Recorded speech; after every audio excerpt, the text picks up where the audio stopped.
আজি মই বনাবলৈ লৈছোঁ লোকেল মুৰ্গী। আপোনালোকে দেখিছে মই তেলত পিঁয়াজ দিছোঁ, লগতে তেজপাত দিছোঁ। তাৰ লগতে মই মিঠি গুটি, জিৰা, ক'লা জিৰা দি মই ভাজি লৈছোঁ। আৰু মাংসটো মই মেৰিনেট কৰি আগতেই থৈ দিছিলোঁ। তাত মই নহৰু, আদা, জালুক, জিৰা পেষ্ট বনাই দিছিলোঁ। মই কিনা মছলা ব্যৱহাৰ কৰা নাছিলোঁ। লগতে মই 2টা জলকীয়া দি দিছোঁ, কেঁচা জলকীয়া। মই জলকীয়াটো কম ব্যৱহাৰ কৰিছোঁ কাৰণ মোৰ ছোৱালীজনীয়ে খাব নোৱাৰে। আপোনালোকে যিমান জলকীয়া খায় তাৰ অনুপাতে দিব। তাৰপিছত দেখিছোঁ মই মাংসটো বহুত সময় ভাজিলোঁ।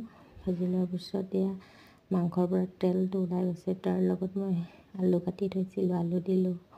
তাৰপাছত মই গাজৰ দিম, গাজৰ কাটি থৈছিলোঁ, গাজৰ দিছোঁ। গাজৰ দিলে তৰকাৰীটো এটা সোৱাদ বেলেগ হয়, বহুত এটা ভাল লাগে। মই বনাই চালোঁ নতুনকৈ, কেনেকুৱা লাগে হৈ গ'ল মোৰ। আৰু বাৰীৰে ধনিয়া মই ঘৰতে কৰিছোঁ, ৰাতি আনিছিলোঁ, ছিগিলোঁ।